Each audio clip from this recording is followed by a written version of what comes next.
volume. When this is blinking and you're in an alternate mode, this is the gain of the amp. So the big knob is the gain then. So if you have sounds that if you have, like, I have some overdrive stuff in here, and I can actually just pull that up. Let me see.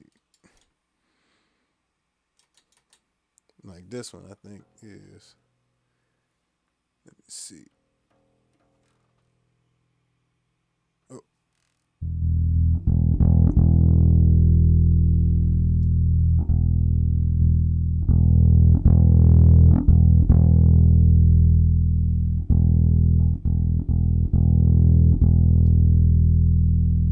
let me see which one this is.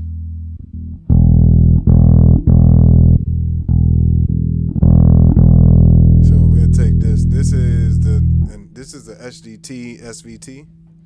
I know it's a lot of initials, but this is pretty much the SVT voicing on the Ampeg preamp. This one, right? So if it's blinking like this, and I want it to get dirtier. First off, you can bring the master volume down and still keep it dirt. Press the Alt button.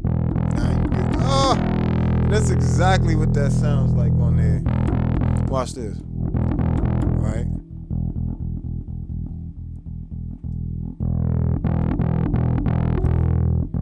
That's nasty. That's nasty. It even got the gain right, which is bananas. How did it get the gain right though? The gain even gets.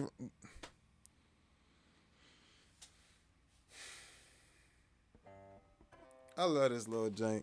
And I know sometimes it doesn't sound as processed as other things. That's because it's a lot of times these are raw captures. So people, um, when you're modeling these, you need outboard gear too. You know what I'm saying? Like a decent audio interface or mixer. Decent EQ. You can add EQ to it. You can also, and these are all in the chain of these models. You got to do all this stuff in there all at once, and to get that really nice, pristine, not even talking about super processed sound, but just like a nice sound to it. Nice, creamy, warm sound that got some weight to it, but. Yeah, I love the fact that this thing, and then I can, even when I turn, see, now I'm still getting the dirt because it's the master. It's just changing the volume. But if I change this, then I don't get as much dirt, and I can actually get it cleaner. Oh! That's stupid. That's dumb. That is dumb. I modeled one setting. Like, I modeled one setting. And it modeled the gain staging extremely well. Extremely well. That's crazy. That is bananas. So, anyway.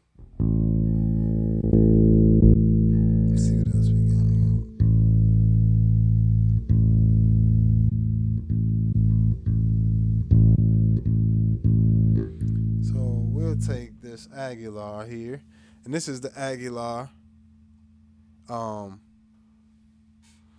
This is the Aguilar AG preamp, and that running into a Neve preamp, running into that Harkey head flat, then the Fender Bassman Neo 115, running into the condenser on the tweeter, dynamic.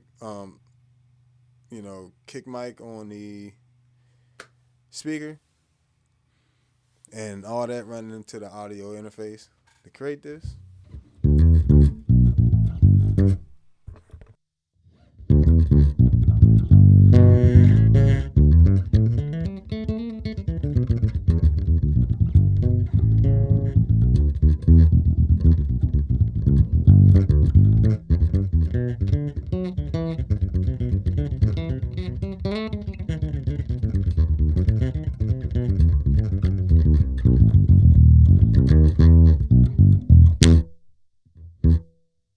Sorry, I clipped a little bit there, guys.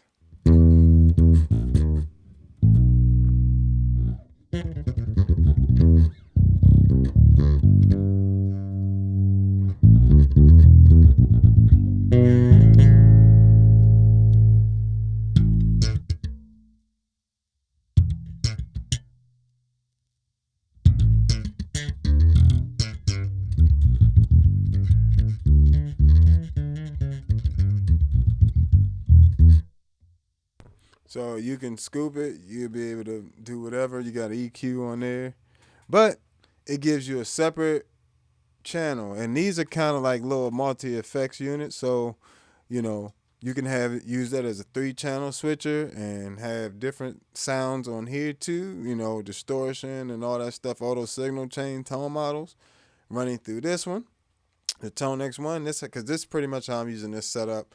I'm using this and my B6 as separate.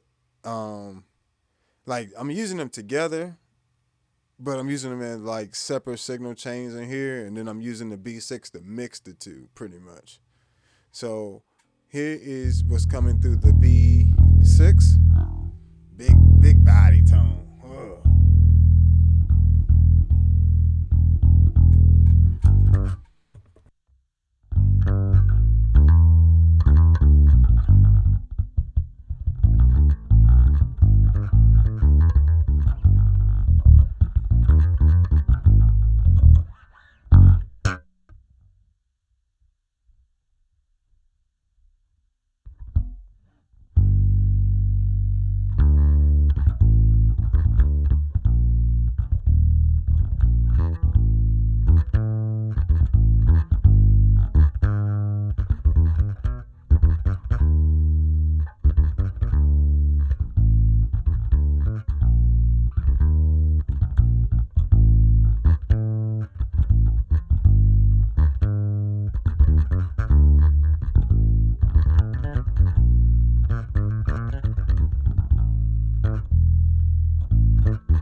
So that is literally just the SGT, just the preamp side, running into this Aguilar, um, 410s with a tweeter, mic'd up with a SM57 and a RE20.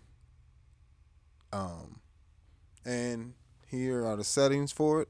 It's available on all the Zoom B6s. It's on Zoom B6. It's on the MS60B Plus. It's also on the B24.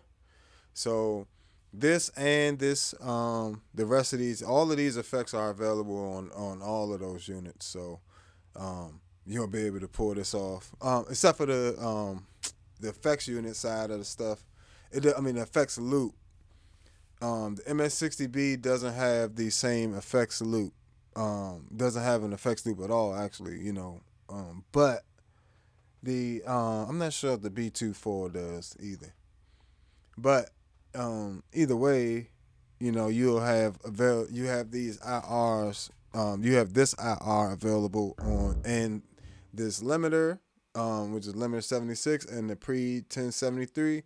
You have that available on the B6 as well.